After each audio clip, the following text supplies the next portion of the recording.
This week we're going to speak about the 8th day. We've done that a little bit before, but I'm going back because our purpose is to cover in order the sichas, the Rebbe's discourses, as they go through what I refer to as this declaration of redemption. We spoke a little bit about last week.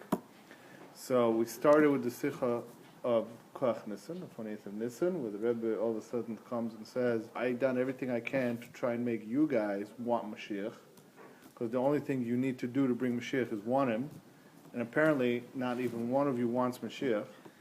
And then we come back and say, Rebbe, but you want Moshiach, and then the Rebbe says, yes, but I'm a tzaddik. So by me, godliness is obvious, and I have to convince myself, as the Rebbe says in another sicha, says that by tzaddikim, they see godliness the way we see the world. So by us, we know apple pie, or ice cream, or pretzels. You know, we know stuff that we can munch, that we can feel. That no one has to convince you that a glass of water is a glass of water. If you drink it, you know it's water. If you're lucky, it's mashke. But that God exists, we can go into very long intellectual debates about it. Even if you're a frum yid, even if you're very, very religious and you learn Torah all day, you still have to remind yourself that there's a God in the world, because it's not apparent, it's not obvious from the world. The way that God created the world is specifically in a way that it wouldn't be obvious that He exists in the world. Up to the point that you have to convince yourself that God exists. On the other hand, by tzaddikim, it's the other way around. They see godliness openly. The example of a tzaddik is Moshe Rabbeinu. By Moshe Rabbeinu, wherever he went, the concealment of the world, the klipa that's concealed, ran away from him. That's in the Kabbalah, it's called the neshama dema. There's two types of neshamas. It's male neshamas and female neshamas, or neshamas dema is the Kabbalistic words, which corresponds to the name of 45. Neshamas deban corresponds to the name of 52.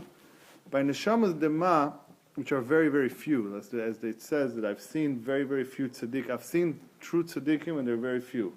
Tzaddikim, they see godliness openly. They have to convince themselves that the world is real. Now, we can't really fathom that.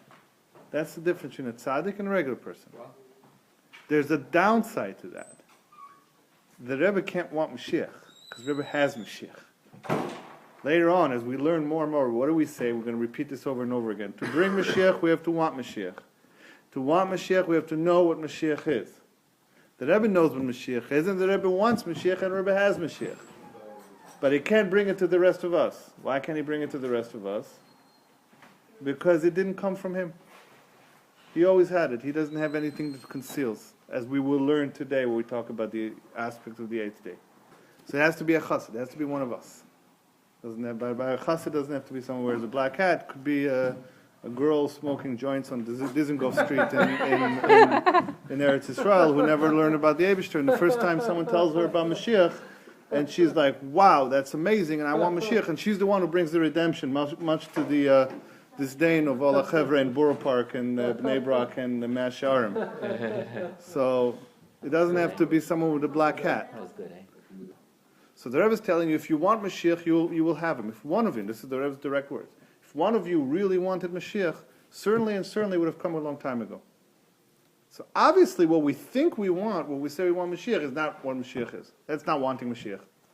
Most of us, again, I'm looking at myself, can't look at you guys, we want Mashiach because we want our problems to go away. Or if we're on a higher level, we want to show them. That's another good reason we want Mashiach, right? Aha, we were right. Or if you're on a really high level, you want Mashiach because you want all the people who didn't believe in Mashiach, who didn't believe in you, to suffer. So the people who want these things, they don't want Mashiach. Some people want Mashiach because they're really into this thing of the Beis HaMikdash, and it looks cool, and it'll be korbanos, and it's like, and the 3 weeks, we all feel that way. It's like, wow, the Beis HaMikdash is so cool, we really wish to have it. Really, really, really want it now. That's not wanting Mashiach either.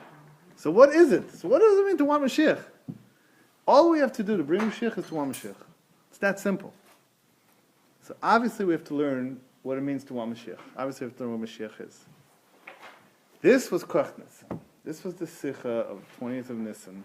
It's a Thursday night. Then the Rebbe says, I've done everything I can And it's very obvious from the Sikh what it means. I've done everything I can to make you want Mashiach. And everything I've done, and everything I did was for naught. Was for nothing. Because you guys still have no clue what I'm talking about. 20 years ago.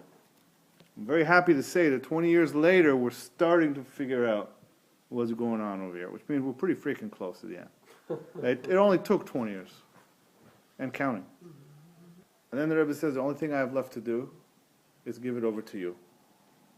And do everything that you can in the manner of lights of Tohu, but in vessels of rectification to bring about the coming of Moshiach Tzidkeinu Tech from Yadam. We'll talk a lot, Tohu and Tikkun and all these different things. But this is the main point. I've done everything I can to make you guys want Mashiach. I can't tell you more than what I told you. I can't give you more than I already gave you. You guys have to do the job. So this is a moment in history, in Jewish history, that was prophesied and is a critical point in redemption. Now what we're going to discuss here, this was, by the way, over the next year, minus a month or two, the Rebbe would go on and break down and explain very clearly what is the work of receiving Mashiach, of Kabbalah's Pnei Mashiach. And that really is everything. After that was Chav Zayin Adar, and the Rebbe had a stroke. There was no more Sichos and no more Maimarim for 20 years.